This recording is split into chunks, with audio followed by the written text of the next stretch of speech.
talk about is kind of getting into some trick jive stuff.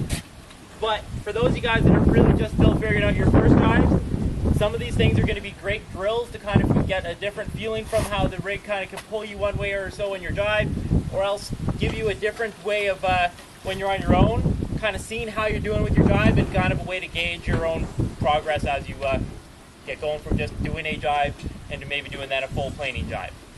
The things we're going to look at are doing a carving 360, doing a one-handed jive, which is actually a one-handed jive entry into the same carving 360, and then we'll also look at a duck jive. Okay. Now, this carving 360, first up, just so you guys get an idea what it is everything we would do in a regular jive to start off. We think, look, move the hands on hook, lower down, get the back foot onto the carving rail. We head downwind towards 6 o'clock, getting into that shooting pull position where I have the sail pulling my body over top of my feet, driving the hips in over top of the feet, over the head and shoulders. And by the time I reach 6 o'clock, with a straight front arm, I'm pushing my sail forward into an oversheeted position. Again, my hips are in. And I hopefully end up with all of my weight onto the balls of my feet. And once we reach this position, unlike the planing jive where we get into this position and then immediately get out of it picking up the sail, we're going to just hang out right here and keep the sail oversheeted, keep the weight on the carving rail, and we're not just going to carve downwind to 6 o'clock, we're going to carve past 6 o'clock, and we're going to start to feel the sail backwinding, and that's okay. We're going to hang out here, and the wind is going to push us around.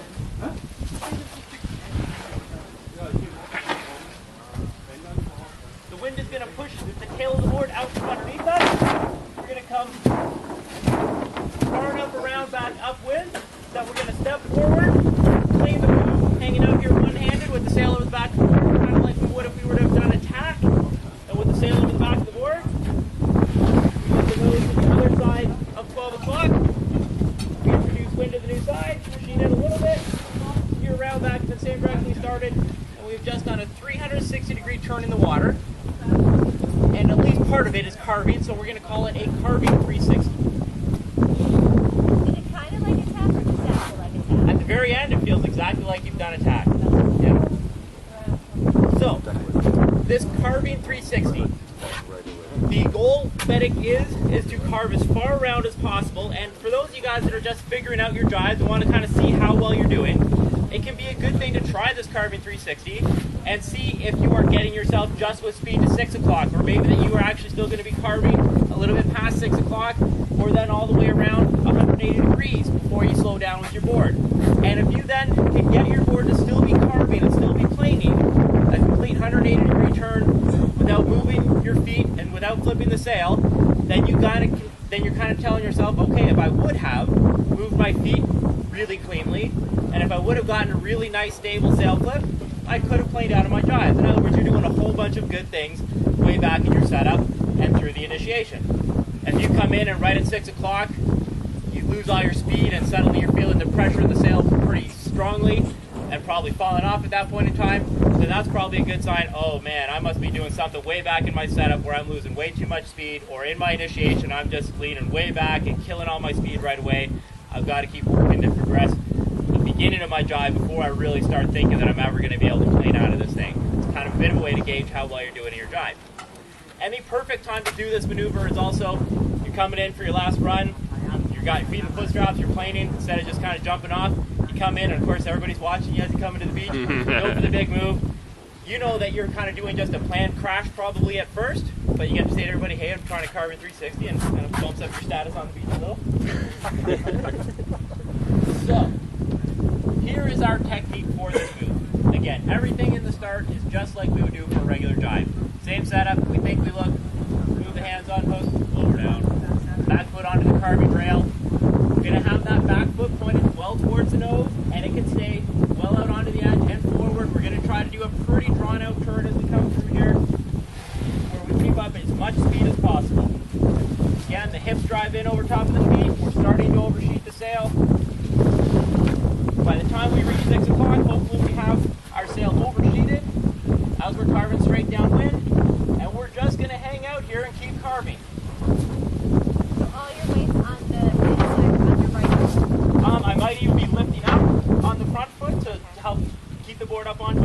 yeah, all my weight is balanced over the inside rail. Now, as I come past 6 o'clock, this is where the sail will start to power me up. And if I get myself jumping around just a little farther here, and let's look at ourselves sailing. Now we've gone around a complete 180 degrees, we're on the leeward side. If I was on the other side of the sail there and I wanted to steer myself up into the wind, which way would I lean the sail? Over the back. On the leeward side, doesn't matter, everything stays the same. So as I come downwind and I get past 6 o'clock, I'm going to try to get the harness lines behind my body so that my sail can sheet out and I don't end up with too much pressure here. If we're in planing conditions and we end up on the leeward side, that's a lot of power in the sail. So my hands might walk forward once I get here to help depower the sail, and I get the harness lines back behind me, and we're going to help steer ourselves up into the wind as well as we can. And then the other thing for our carving 360 technique is that all the good things we did through our setup to get into this, or through our initiation to get into this shooting pool position, with my hips up and in, my weight out well onto the carving rail, we maintain these things. Once we get to the leeward side, the sail is trying to push us off the board here, and if we try to give it space by bending at the waist or letting our foot slide back, now we're just going to end up going straight as we stop the board from carving, and we also lose all of our ability to leverage against the sail. And as soon as you get just that little bit of pressure from the sail coming at you, here we go. So the way that we deal with this pressure while we're on the leeward side here is not like that. Deal with this pressure is that by keeping my hips in and my knees driven into the sail, as the sail pushes up against me, anything that's going to come from that pressure of the sail is just going to help spin me. It's just going to help spin me farther and farther around upwind. The harness lines are behind me. That pressure is going to keep pivoting the tail out from underneath me. With my knee driven in, as the sail comes at me, I have lateral pressure, kind of like gripping my toes against the board, where I just keep having that tail slide out from underneath me. Again, as soon as I try to make room for that sail, and I stick my butt out, my weight comes onto my heels.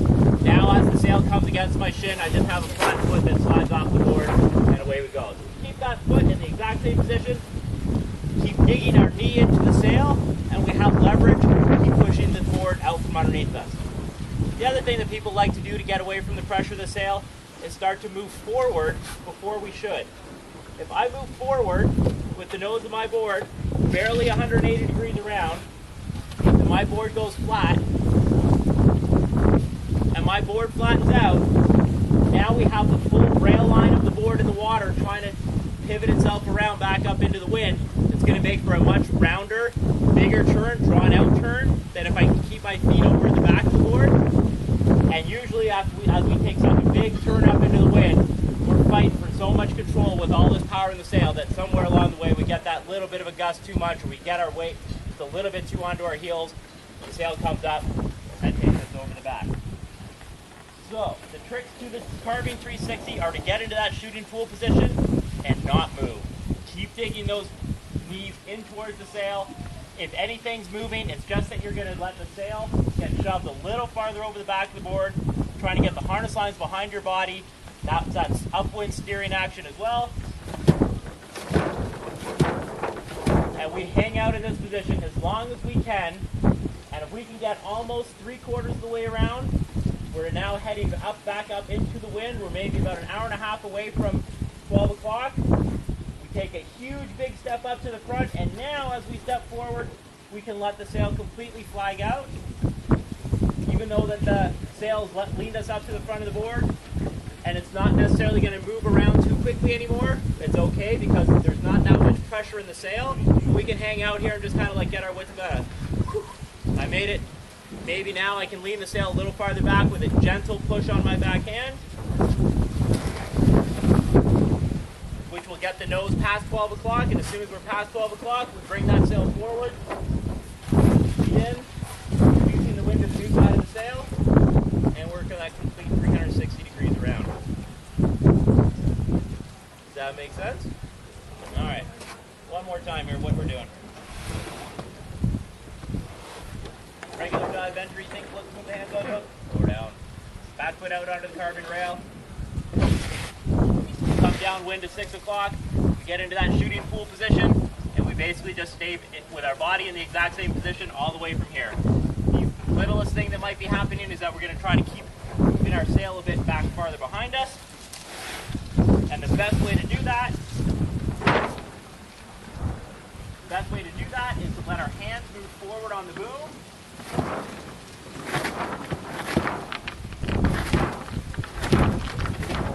Then as the sail then comes around, we're in a position with our hands well forward on the boom, and we can start to let this clew come across the tail of the board and have the mast the sail sheeting out by pushing the mast as hard as we can into the wind. Keep waiting. Once we're well past 3 and 9 o'clock, the board's well up into the wind, and we know that when we step up now, that we can completely depower the sail. There's not going to be any more push of it trying to lift us off the back of the board. Then we can step forward, get out of its way, and just one-handed keep sail steering ourselves around until we get past 1 o'clock, starting to head back into the new direction. And just to make sure we get all the way there, we introduce the wind to the new side, a little more narrow, and we're back into the same spot where we started. And again, this is a carving trick. It's a really fun trick to do. But as we're doing this, we might not just be doing it because we're trying to learn a new trick. We might just be trying to use this as a way to gauge how well we're doing in our planing drive. If we can barely make it to 6 o'clock, we've lost all of our speed, we know that the only exit we're going to have is going to be a pivot drive ending. If we can come around a little bit past 6 o'clock, we might not have to deal with sailing clew first quite so much. If we come all the way around, complete 180 degrees before we slow down, then we know that we can plane all the way out of our drive if we do that really clean sail flip and really clean hook. How fast, so how big is the arc that say in a regular dive? It's usually the wider, more drawn out turns are the ones that are easier to keep up speed.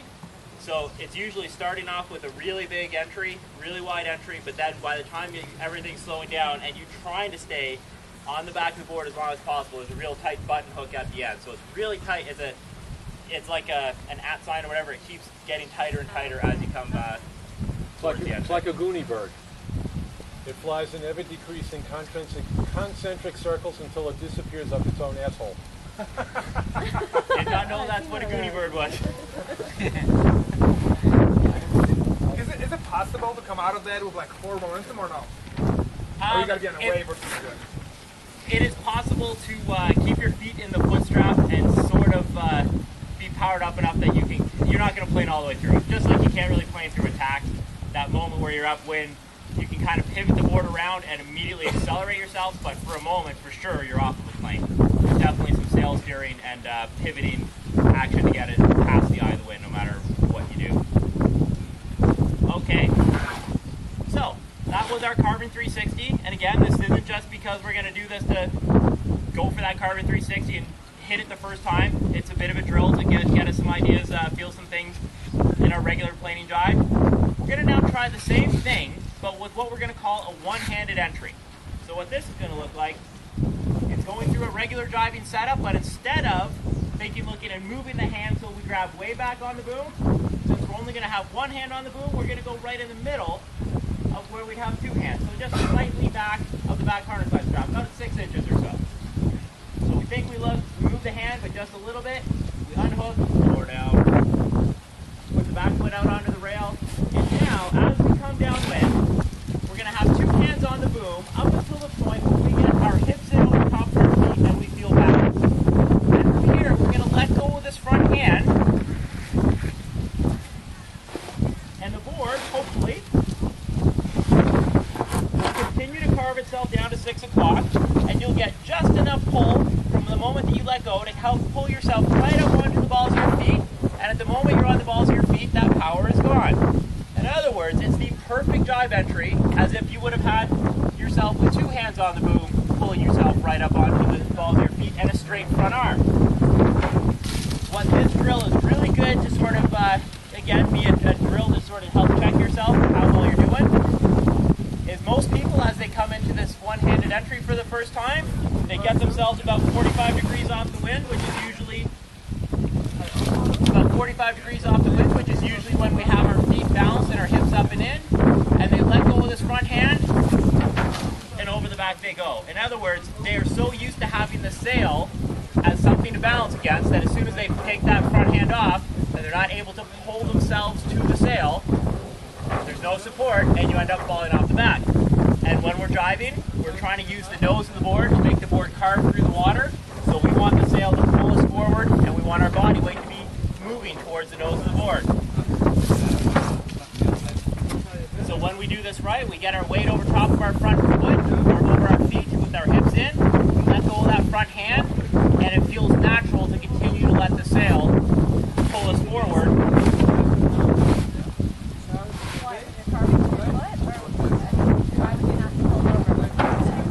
You will get pulled up onto the balls of your feet, but at the moment that the sail is invisible to the wind, that pull stops, and you're in your perfect diving position as if you had the two hands on the boom. So it's a way of testing yourself whether you're really letting the sail pull you into that shooting pull position or whether you're still leaning back against it and almost kind of like still going for a bit of a planing pivot drive sort of idea. You really know if you're committing to the nose of the board to use that rail line to carve you. So it's a bit of a test. At first, people will come in and they'll just kind of be flat-footed, but then eventually, as you know what the sail's going to do, and you get the sense of, oh, if I just hang out here, the sail's going to find that invisible spot. The power does completely decrease in it. I don't have to feel like I'm going to just get catapulted if there's a moment as you're pulling into the sail at the beginning of the jibe, that you start to pull in on the sail, and it's pulling you in, and you're like, whoa, this feels a whole lot like a catapult, and that's usually the point where most people bend in the front arm and try to secure things by sheeting out the sail. It's what we do in a straight line. And so this is a way that hopefully you can't do that, and you get the sense of, oh, there is the sail depowering. It went so sheeted in that it actually installed itself out because it's oversheeted. And you just kind of let the brain hopefully take knowledge of that, and then the next time you come in, you're not going to be quite so resistant with that front arm when you feel that pull. You're going to actually start to hopefully then push with it. So, we do this one-handed jibe entry, we get ourselves into this shooting pool position, and we've just done the nicest jibe entry of our life, but you know what, it's really hard from this point to try to pick up the sail, move the feet, somehow get the hands way back by the clew, to end up clew first sailing out of it, and still exit with a dry jibe. So, we're just going to go back to this carving 360, and there's actually a bit of a bonus here. With my hands only being a little bit behind the harness lines, as I come downwind, as I get to the other side of 6 o'clock here,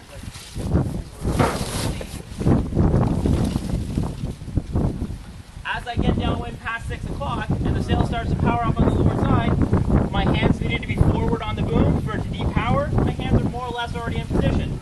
I can easily put my front hand on right at the front of the mast there, push that mast away from me, start letting the clew come in behind me.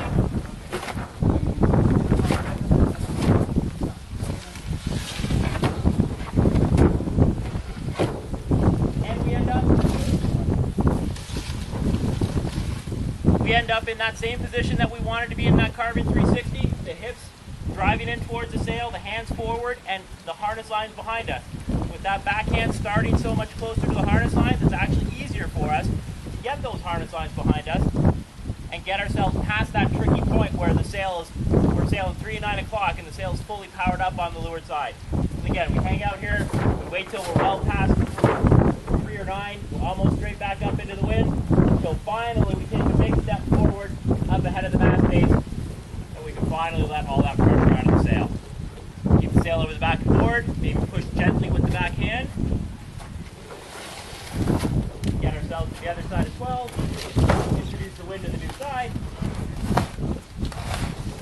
and we sail away.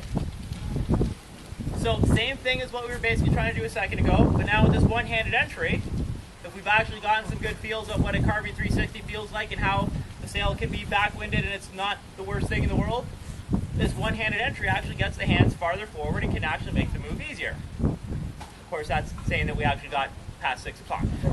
If as we go into that one-handed entry, we keep falling off the back, then we're taking note that, hey, we're not really committing to the nose of the board the way that we could.